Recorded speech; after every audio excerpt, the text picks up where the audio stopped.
जंगल में टुनटुनी और उसके बाकी साथी मिलजुल कर रहते थे। वह बड़े ही प्यार से रहते थे, सारा काम मिलजुल कर करते थे।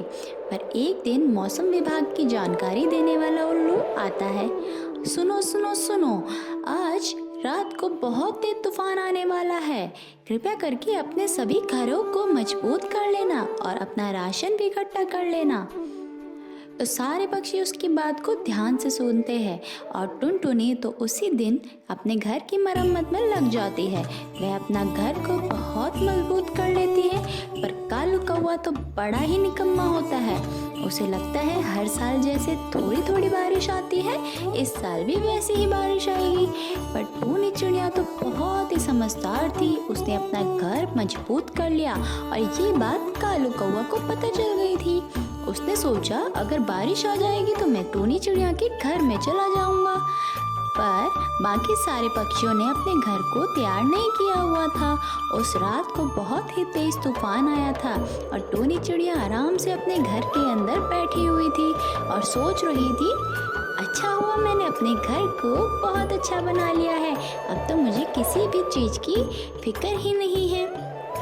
इतने में कालू कौवा सोचता है, हाय मैं कहाँ जाऊँ इतनी बारिश में। अब मुझे टुनटुनी के घर जाके उसका सारा राशन खा लेना चाहिए। तो टुनटुनी तो बहुत दयालु होती है। वह कौवे को अंदर बुलाती है और जैसे ही टुनटुनी की आंख लगती है, कालू कौवा उठ के उसका सारा राशन खा जाता है।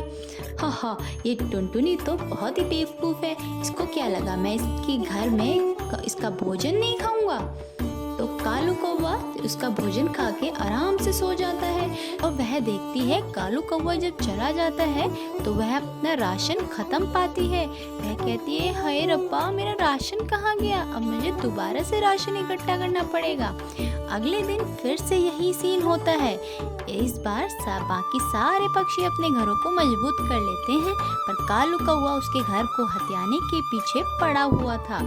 अब वह क्या करता है, इस रात चिड़िया के घर में घुस के वह अंदर से गेट लगा देता है और टुनटुनी जब आती है तो वह गेट को खोलता ही नहीं है और वह बोलता है, मैं नहीं जानता किसी भी टुनटुनी को, चुपचाप यहाँ से चली जाओ, ये मेरा घर है।